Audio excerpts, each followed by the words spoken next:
Well, hello. I am a 45-year-old guitar player. I have been, like the rest of the world, quite badly affected by the virus that shall not be named. And the whole thing has led me to realize that basically 45 years old is quite old to be being a guy who still gets up on stage and plays the guitar. So I decided to do something about it. And that something is I am making a video game. The reason I've chosen to make a video game is because there is probably not going to be a better time to get started.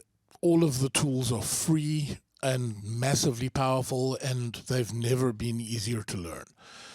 So I picked an engine, which is Unreal Engine, as you can see, made by Epic Games. It's, like I said, completely free. There are millions and millions and millions of free assets like 3D models, sounds, all kinds of stuff. Although, having said that, being a musician, I'm going to be doing music and a lot of sound design by myself. Yeah, so let's have a look, shall we? The game I've decided to make is tentatively titled The House Sitter. So here we are inside of the Unreal Engine editing viewport. The process was essentially this: I gave it a great deal of thought, and then I spent a month doing every single tutorial that I could find. Basically, just gave myself a crash course and then jumped right in and got my feet wet. And it's intimidating as hell. It's pretty easy software to learn, and the coding part, the beauty of Unreal Engine is that it uses something called blueprints, which is essentially, instead of typing out lines of code, it's a visual-based scripting system which looks like this. Okay, this little bit of code here makes a fridge door open and close inside the game. I can do run-throughs of stuff like this if people are interested, but this is not intended to be a set of tutorials, just a kind of, I don't know, like I'm logging my progress in case anyone's interested, and if they're not, well, at least I'll have a record of it, so I can go back and look at all the stupid stuff I've done in the past and go, oh my God, look how much easier I find this now, etc., etc. Yeah, okay, while we're waiting for textures. Oh, there we go. Textures have loaded. So the actual premise of the game is the character you play. It's a first-person game. So if I just ignore the landscape for now and the sharp edges and all of that, this is really just a preamble area for a possible cinematic that I want to use at the beginning of the game. But yeah, it's a first-person game, so when you're playing, you're going to be looking around like this. The water plugin is just a flat texture, essentially. Looks pretty decent. You're not going to see much of it in-game anyway. And yeah, like I said, there's going to be a road going up this hill and to a house at the top. Like I said earlier, the game is tentatively titled The House Sitter. The premise being you're a guy who's looking after someone's house for a set period of time, and the house is going to be massive, and things are subtly going to start changing, like over the course of the gameplay, and there may be some illicit substances even involved. I don't know if you could call it a horror game, but it's certainly going to be creepy. It's all about atmosphere, which is why I will be drawing on my experience as a musician and sound engineer to do some really interesting sound design. Anyway, so like I said, you'll start the game with a possible cinematic of a car driving up a road here. Speaking of cars, I want to show you my first attempt at making a car. As it turns out, cars are quite difficult things to design in video games because this engine allows the simulation of physics, and it does it quite well. But if you think about it, cars are quite complex things. Okay, this is a static model of a car that I got for free in a pack on the internet. Like I said, there are millions of free assets out there. The reason it has cartoon smoke coming out of the back is because I then paired it with a car physics simulation kit, which is a bit of code that's supposed to make the whole, vehicle suspension thing quite easy to do.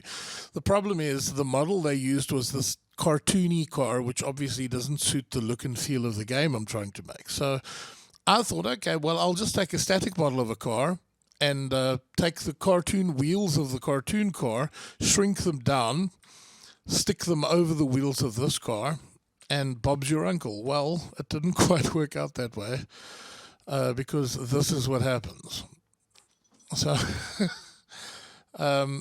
yeah. So that was my first attempt at a car. I'm sure we'll get better as we progress. Anyway, moving on up the map, like I said earlier, you will be driving up here.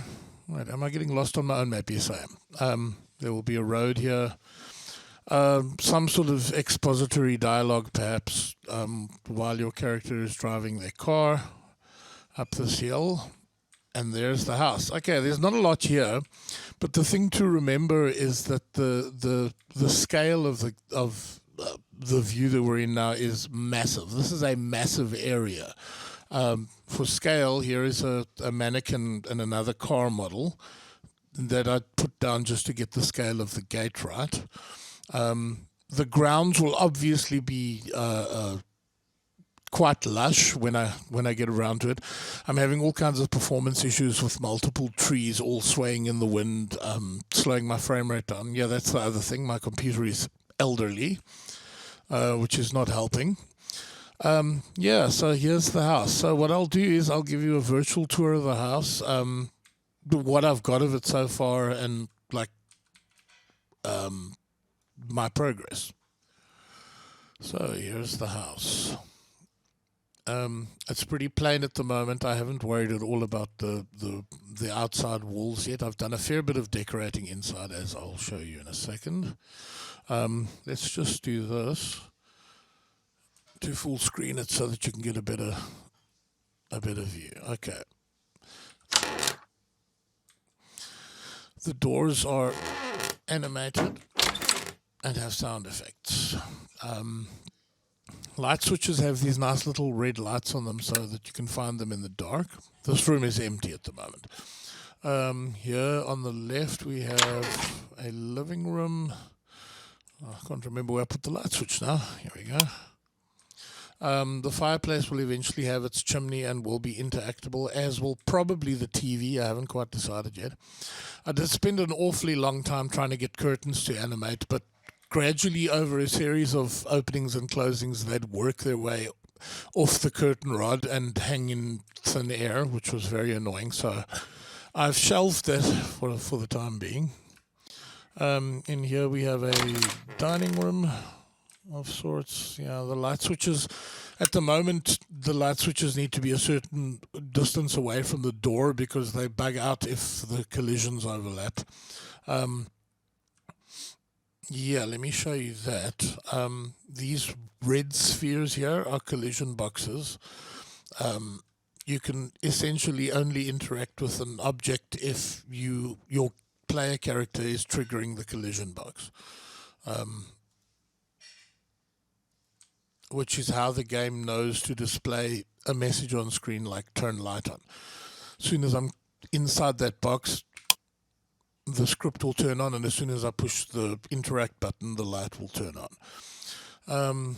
Yeah, I've just decorated. A lot of these assets are free assets from packs on the internet, some of which I will be redesigning myself. I'm trying like hell not to have to learn Blender, which is a 3D modeling, a piece of software designed for 3D modeling, but I will probably have to sooner or later. The kitchen. Yeah, here's the fridge I was talking about earlier. Now if you can hear that. There's a slight hum as you get closer to the fridge. And of course it has its own sound set. And various things in it. There's a pantry over here. yeah, there's a downstairs bathroom. I don't want to show too much off yet. If you go up these stairs, the stairs were a bitch to model, but I got it done. Here is this interesting little tunnel that runs between the house and the garage. Here's my static car model again, just for perspective. Yeah, and that's what I've got so far. This is about about 2 weeks that this took me. Most of which was trying stuff, discarding it, and then starting again, sometimes from scratch. But yeah, I plan to release these videos periodically. I'm not sure how often. If you're interested and you'd like to follow my progress, please like and subscribe. And that's about it. Thanks for watching.